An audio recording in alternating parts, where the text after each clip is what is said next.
Welcome to the Midnight Hotel, where every guest leaves a story behind. The Miserable Child and the Wretched Maid. Part 4, The Awaited Death. The locket would not let Miriam put it down. Even after the child stopped speaking. Even after the basement fell silent again.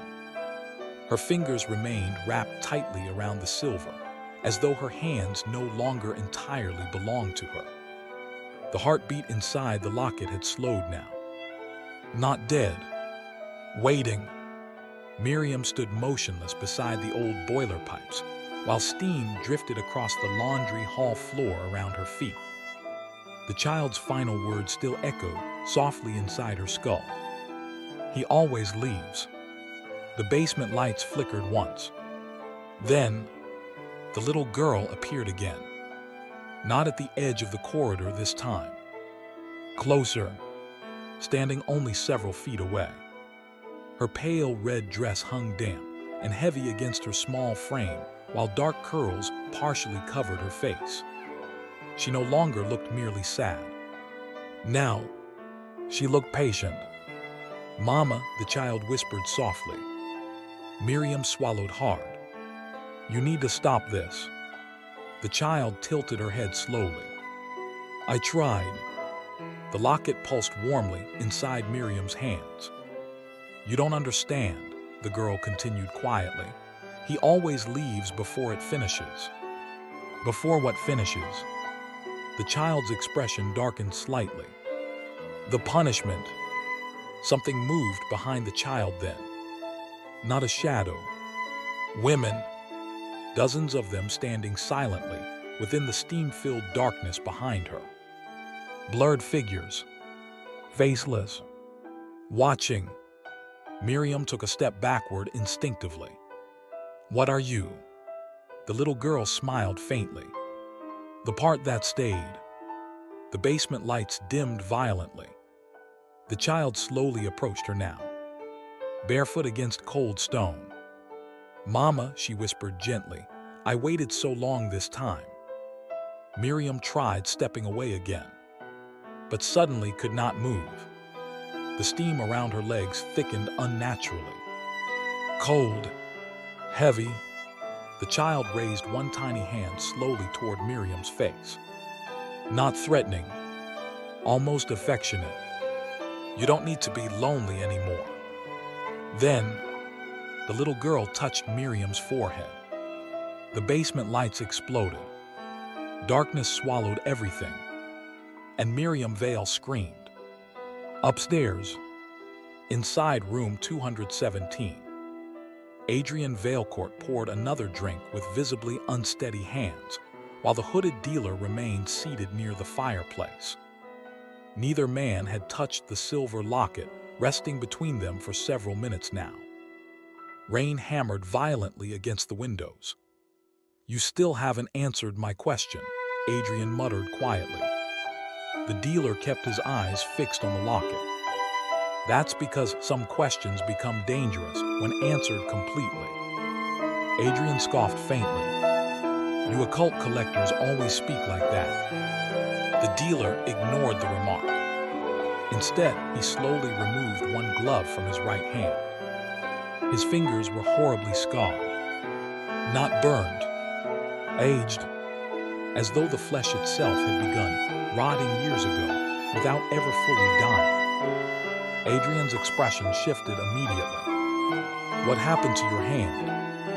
The dealer stared silently at the locket for several seconds before answering. "My family kept records of objects like this." "Family?" "Yes."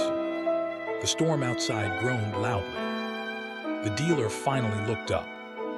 "You asked earlier about the Ashbourne collection." Adrian nodded slowly. The man's face tightened faintly beneath the hood. "My ancestors created it." Silence filled the room. Adrian frowned. "You're serious?" "My family spent generations collecting cursed artifacts." His voice had grown quieter now. Lockets, mirrors, religious relics, witchcraft vessels, anything tied to unresolved death. His eyes lowered again toward the silver locket. This one was never supposed to survive. Adrian leaned slightly forward.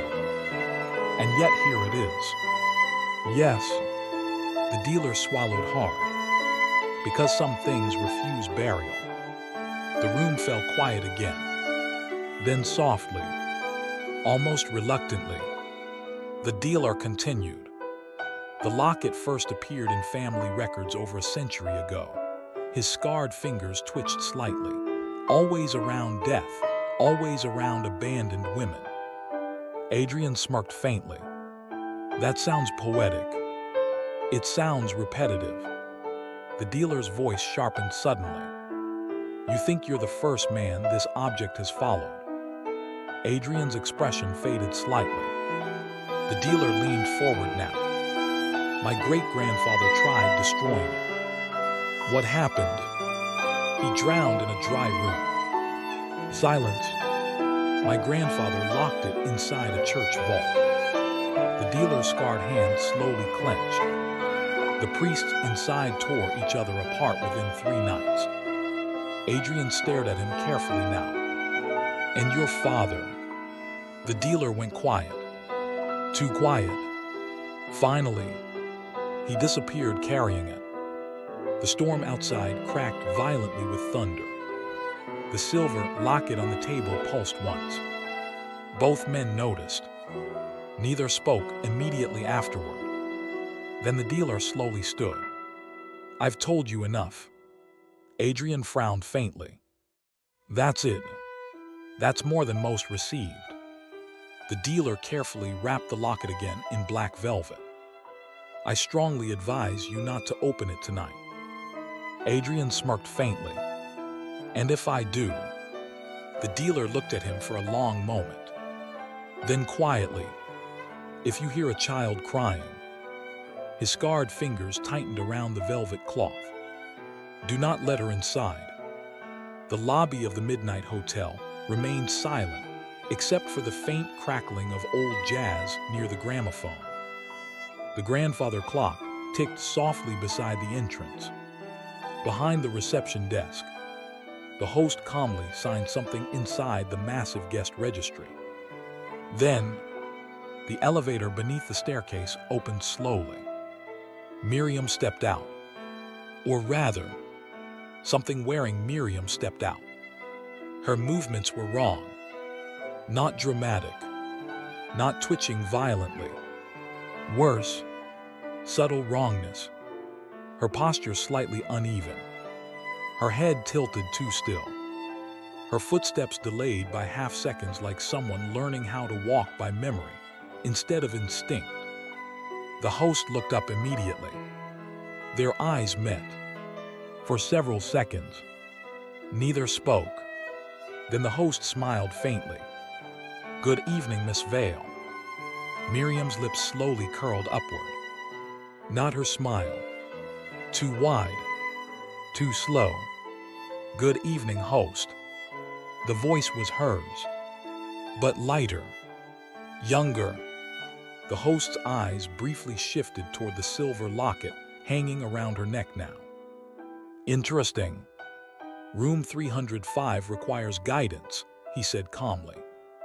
Miriam tilted her head slightly. The dealer. Yes.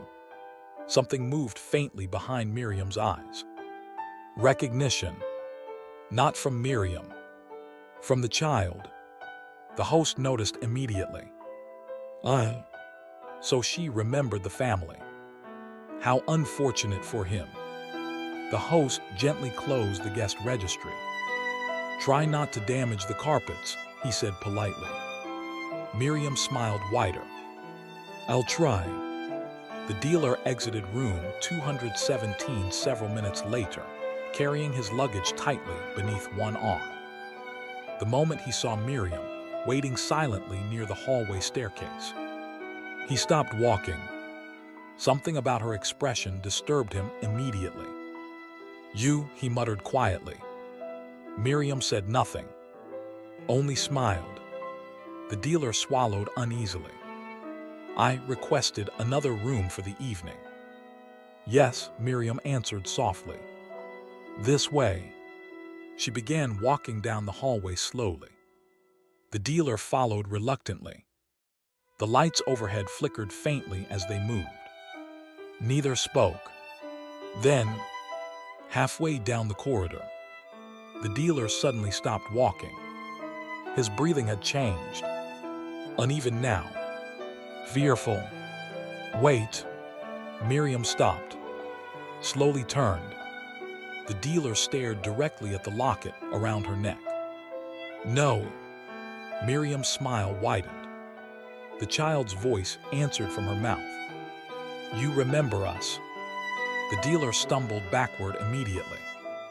Impossible. His family records. The stories. The abandoned woman. The child. The silver locket. No. No, no, no.